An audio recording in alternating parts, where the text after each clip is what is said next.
Hey guys, it's Car Guy 11. Today I have the brand new 2023 Toyota Corolla Cross Hybrid behind me in this amazing acid blast paint. And if you guys are thinking, oh, this isn't the most exciting vehicle, it is one of the most efficient crossovers in America at over 40 miles per gallon. This is all-wheel drive standard as well. And it has the same powertrain as the new handsome Prius if you haven't seen that one yet. Now, the last time I reviewed a RAV4 hybrid, I did have some criticisms about the drivetrain, so we'll check this one out, see if they solved anything. So stay tuned if you want to hear all about it. All right, guys, gonna take a short drive in the Corolla Cross Hybrid. Now, they do make this vehicle in a non-hybrid version as well. It's about $2,000 cheaper. But I'll tell you right now, it's probably not worth it. You might as well get the hybrid with the fuel economy savings, and we'll talk about that in a little bit. Plus, you get additional power with the hybrid. But with either powertrain, as you'll hear, you do get a CVT transmission, a traditional CVT with the gas-powered, but the hybrid has a CVT style transmission. It works with electric motors. But in the end, it's the same feeling. It's a non-connected feeling. Unfortunately, it doesn't have stepped gears, although it does have shift paddles on the back of the steering wheel, but they're pretty much useless. I wouldn't use shift paddles in this vehicle. But let me start off and say this is a very nice looking vehicle. Maybe the paint isn't for everybody, as I had a lot of comments this week that they didn't like this acidic blast paint. But no, I think the styling is pretty nice. And it's similar to the RAV4.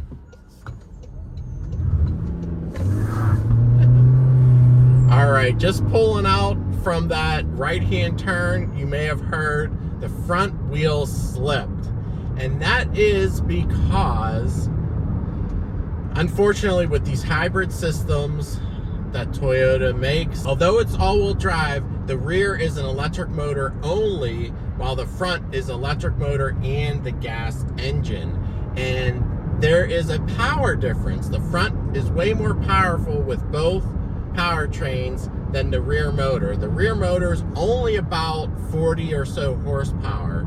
So what that leads to is anytime you're giving aggressive throttle, the front wheels want to spin easier than the rears can make up for it. So that I noticed in the RAV4 hybrid. I'm also seeing it here.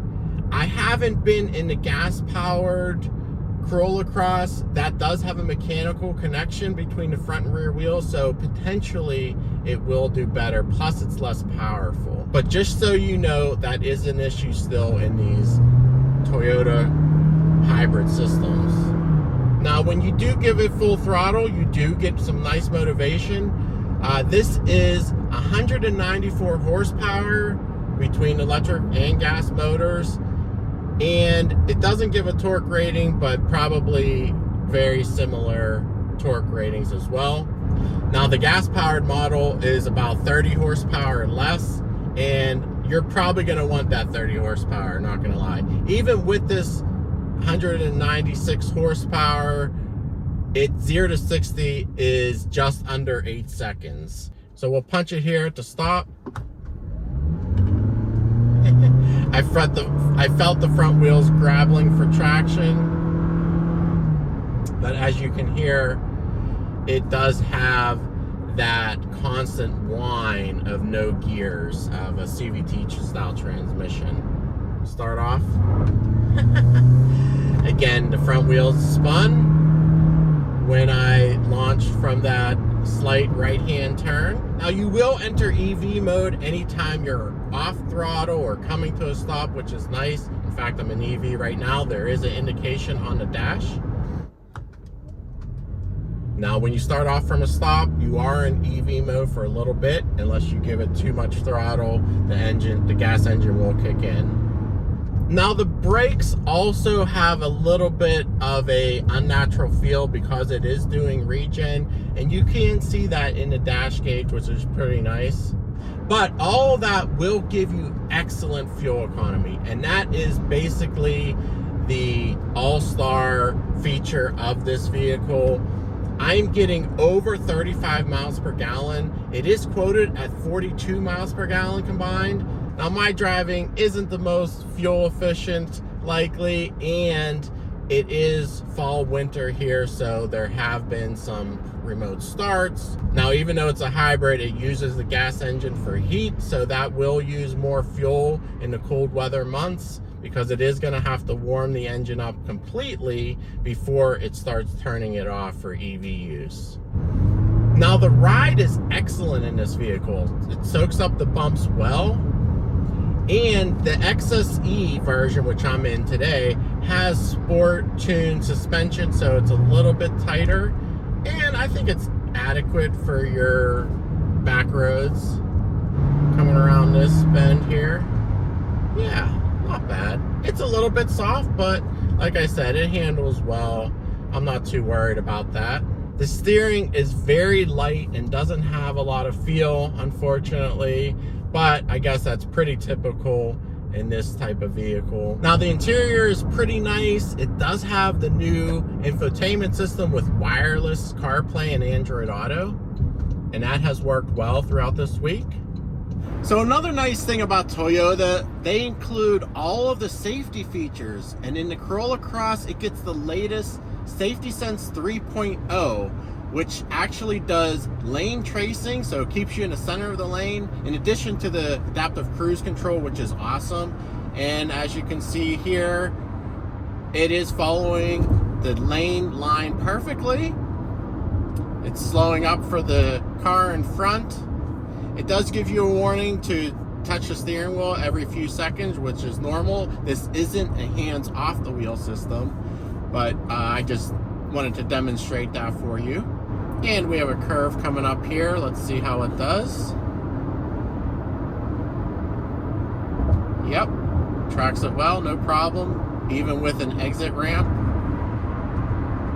So this system has improved greatly since the 2.0 and 2.5 systems I've tested previously. In addition, when you're in stop and go traffic, as I did the other day, you can actually put it in EV mode. There's a button up here, and the car will stay mostly in EV mode if you stay under about 20-25 miles per hour. So that's pretty cool. It actually crawls in traffic in EV only, which gives you excellent fuel economy and super quiet as well. But yeah, this is a great do-it-all SUV. It has great room in the second row as well. No problem fitting myself back there at 5'11". And the cargo space is pretty nice as well. It has a squared off back, so you can fit plenty of stuff back there. But like I said, very good fuel economy. That is the best feature of this vehicle. And it is a nice vehicle. This one is fully loaded at $35,500. It has all the features, including the steering headlights, the JBL upgraded sound system, which does sound pretty decent. It also has a moon roof. It has the black roof. The two-tone paint is extra cost. Now, one feature it is missing, unfortunately, even at the top of the line level here, is a heated steering wheel, and that was sorely missed. I love a heated steering wheel, and yeah, although it has remote start, it does not replace a heated steering wheel in my opinion. The seats are very comfortable though. I do like that, and they are power operated.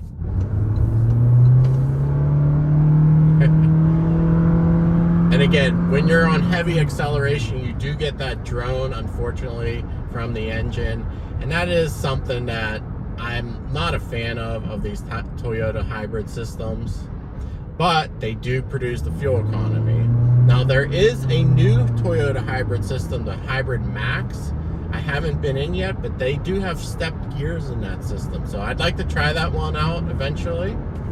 But if you're not a fan of the CVT style transmissions, I would suggest Mazdas have the step transmissions in their vehicles. And stay tuned and subscribe. I will be having reviews of some Mazdas coming up. Now, of course, you get the Toyota reliability These hybrid systems tend to be very reliable, and it's been in the Prius for over a decade. So and like I said, I am getting the new Prius, so stay tuned for that. We'll see how it is in the Prius. It might be a little quicker actually in the Prius because it is lighter with the sedan format compared to this all-wheel drive SUV. But anyway, guys, I hope you enjoyed this video. What do you think of the Toyota Corolla Cross? Should they have named it a Corolla?